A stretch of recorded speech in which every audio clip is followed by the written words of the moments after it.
Olá, olá, olá! Como vai? Tudo bem? Eu espero que você esteja bem.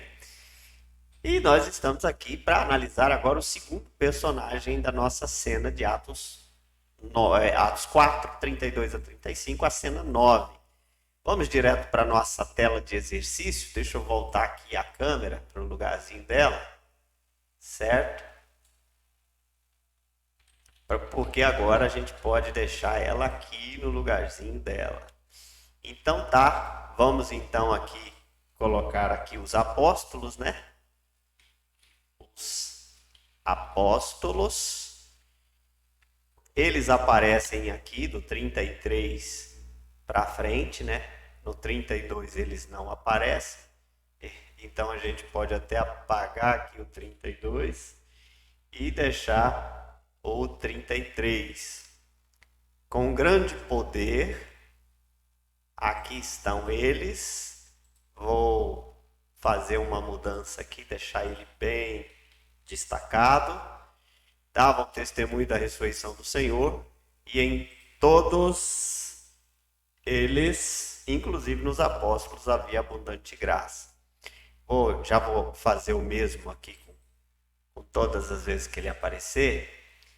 Nenhum necessitado havia entre eles.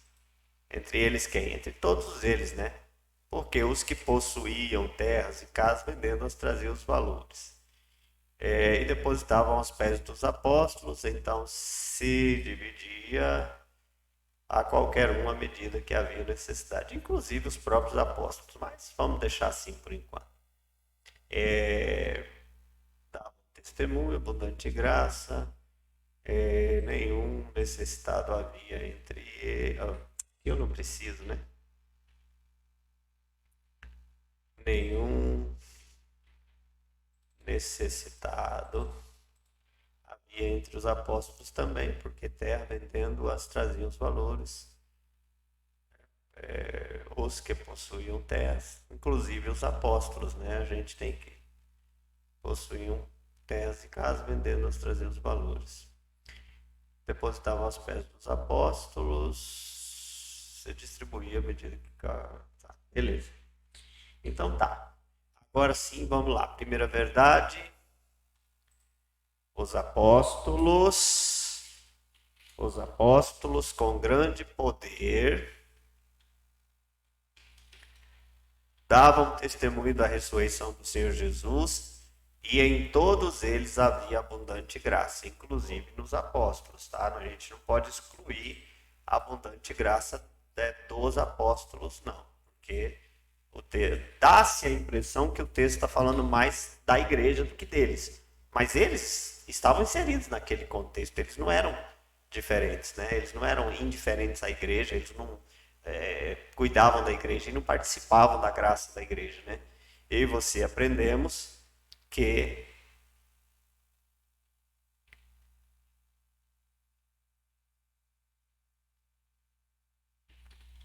nossa liderança pode ser,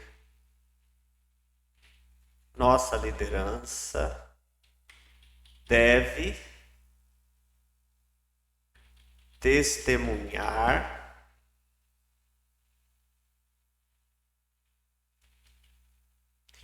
deve testemunhar da ressurreição do Senhor Jesus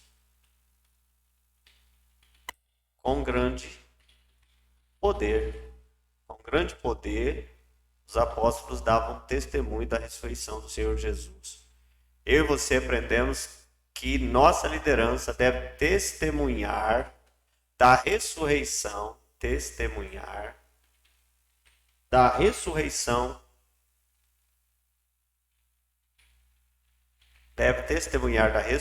de nosso Senhor Jesus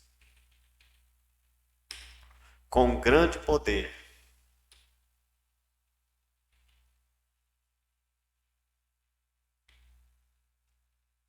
E assim, em todos haverá abundante graça. testemunhar. Não está errado. Então, o que nós aprendemos aqui?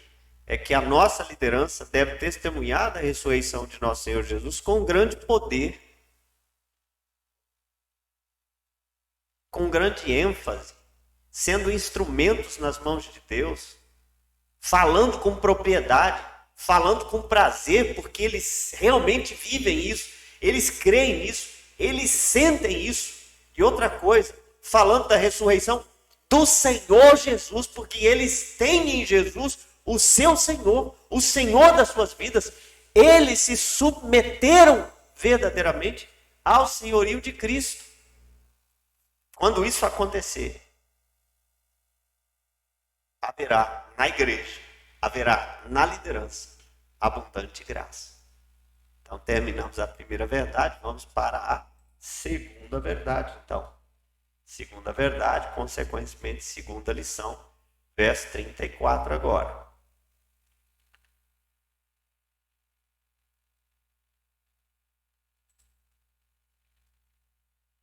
Os apóstolos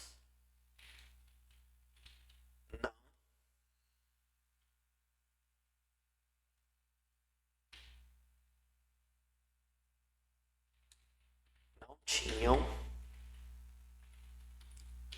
nenhum necessitado entre eles, porquanto os que possuíam terras ou casas, vendendo-as, traziam os valores correspondentes.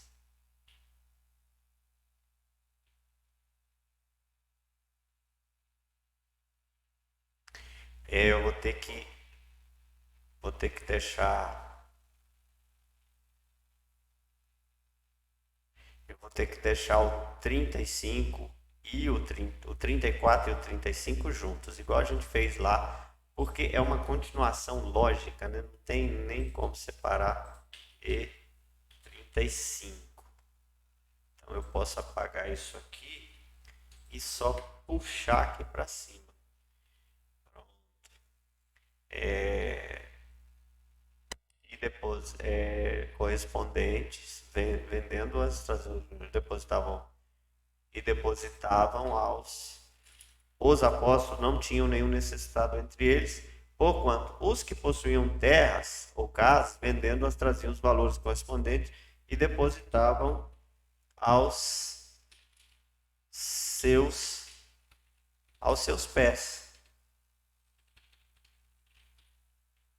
Então, se distribuía a qualquer um à medida que alguém tinha necessidade. Certo? Então, assim, eu não achei justo a gente pensar na igreja fazendo algo que os próprios apóstolos não faziam. Parece coerente pensar que o texto está falando só da igreja.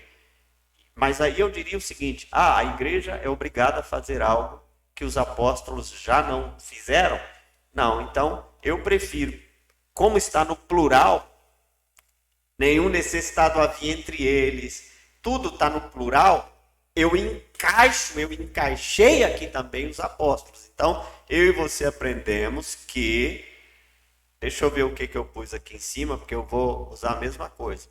Eu e você aprendemos que nossa liderança, Ctrl C, eu e você aprendemos que nossa liderança não pode ser não pode ser carente. Não pode ser carente. Não pode ser carente.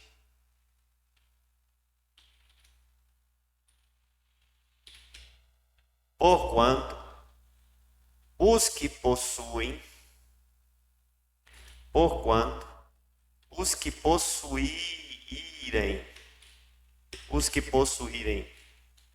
bens, os disponibilizarão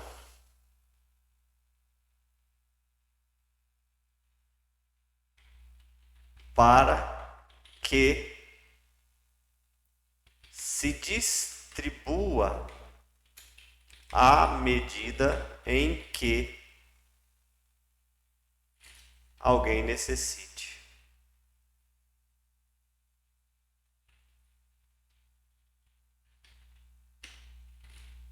À medida em que alguém tenha necessidade. Então tá, eu e você aprendemos que nossa liderança não pode ser carente, porquanto os que possuem bens os disponibilizarão para que se distribua à medida em que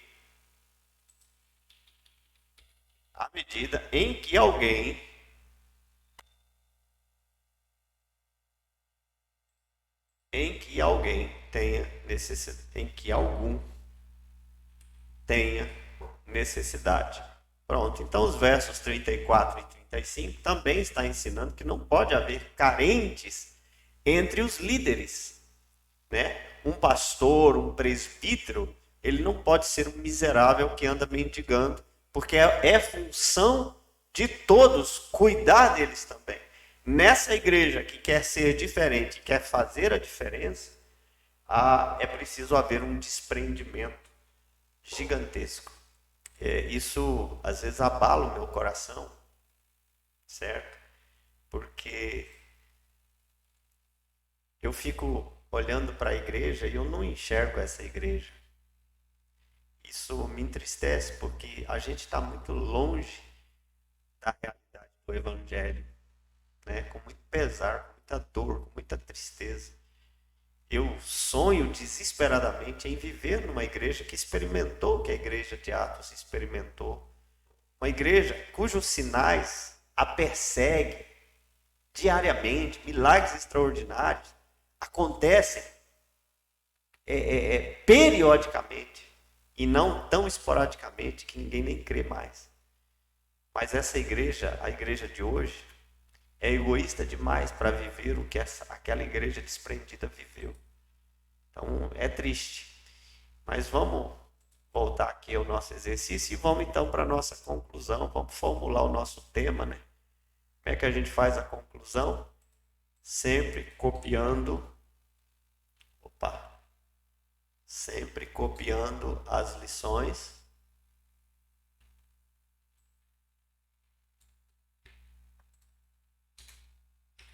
Nesse caso foram apenas 2 lições, né? Vou colar elas aqui. Vamos deixar isso aqui no formato normal. Agora eu apago eu e você. Agora a gente está trabalhando aqui com a nossa liderança, né? Nossa liderança, ou a liderança evangélica. Vou pegar esse formatozinho aqui, vou apagar. Então, nossa liderança deve testemunhar da ressurreição com grande poder.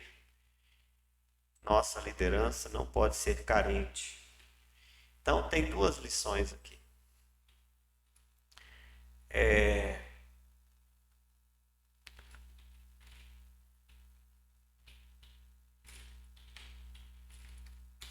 Duas grandes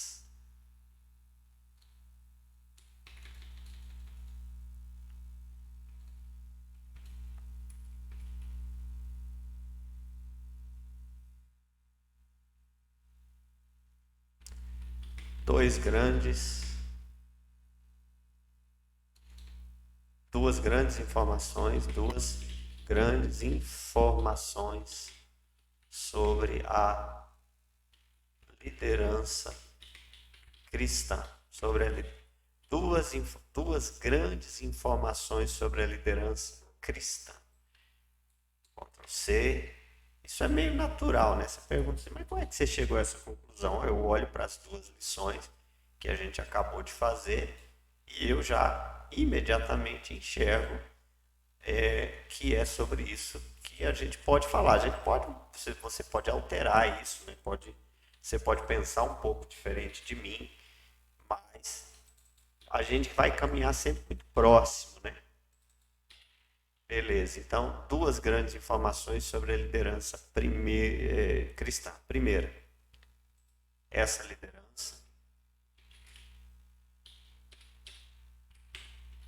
liderança deve testemunhar da ressurreição do Senhor Jesus com grande poder. Essa parte final eu deixo para exposição. Essa liderança deve testemunhar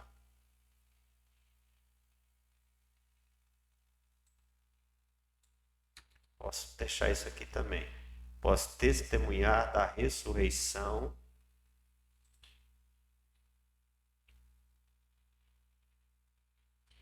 do Senhor Jesus. Eu vou deixar do Senhor Jesus.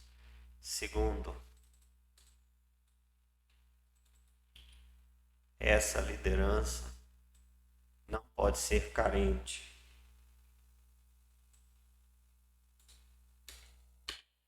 Então está aqui duas grandes informações sobre a liderança cristã. Duas informações importantes.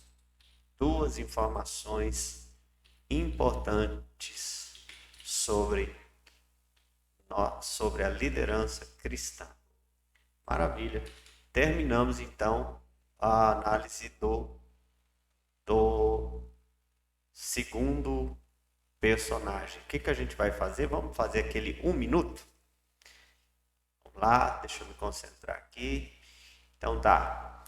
Cena 9, Atos 4, 35 a 32, segundo tema, duas informações importantes sobre a liderança cristã. Primeiro, essa liderança deve testemunhar da ressurreição de nosso Senhor Jesus Cristo com grande poder, para que haja abundante graça sobre a igreja. Segundo, essa liderança não pode ser carente, verso 34 e 35. É preciso que haja um desprendimento da parte tanto da liderança quanto da parte da igreja, para que não haja nenhum líder cristão carente, necessitado, miserável, passando dificuldade. É responsabilidade da igreja cuidar disso. Nós aprendemos aqui com o segundo personagem, os apóstolos. Ok? Deus abençoe sua vida. Voltamos logo mais com o terceiro personagem, os bens da igreja. Agora vamos falar sobre os bens. Ok? Até mais.